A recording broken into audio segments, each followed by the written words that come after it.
Amazon કંપનીના online platform ઉપર બીજા વ્યક્તિનો જીએસટી નંબર તથા પાન કાર્ડ નંબરનો ઉપયોગ કરી ઓનલાઈન છેતરપિંડી કરતા ઈસમોને પકડી પાડતી અડાજણ પોલીસ। મહેરબાન પોલીસ કમિશનર શ્રી સુરત શહેર તથા સંયુક્ત police commissioner Shri sector 2 Surat શહેર તથા નાયબ police commissioner Shri zone 5 Surat શહેર તથા મદદનીશ police commissioner Shri K division Surat શહેરનાઓએ પોલીસ સ્ટેશન વિસ્તારમાં બનતા છેતરપિંડી તથા સાયબર ક્રાઇમના અનડિટેક્ટેડ ગુનાઓ શોધી કાઢવા સારું સૂચના કરેલ હોય જે સંબંધે અડાજણ પોલીસ સ્ટેશનના police inspector Shri RB Gojiya તથા પોલીસ ઇન્સ્પેક્ટર શ્રી બીએ ભટ્ટનાઓએ અડાજણ પોલીસ સ્ટેશન તથા ઇન્ફોર્મેશન ટેકનોલોજી એક્ટની ગુનો નોંધાયેલ જે ગુના સંદર્ભે જરૂરી માર્ગદર્શન અને સુપરવિઝન કરી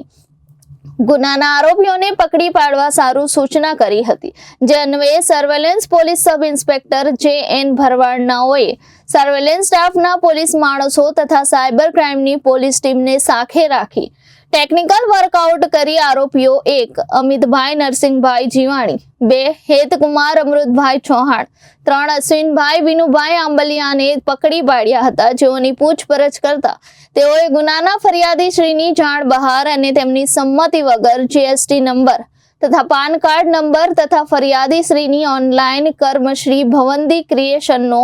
એમેઝોન કંપનીમાં ઓનલાઈન પ્લેટફોર્મ ઉપર ઉપયોગ કરી આરોપીઓએ પોતાના આર્થિક લાભ સારો તે કર્મમાં સાહેદના ઋગ્વેદી નામથી છત્રીનું વેચાણ કરી છેતરપિંડી કરેલ હોય અને આરોપીઓને પકડી પાડી ગુનો ડિટેક્ટ કરી પ્રશંસનીય કામગીરી કરી હતી।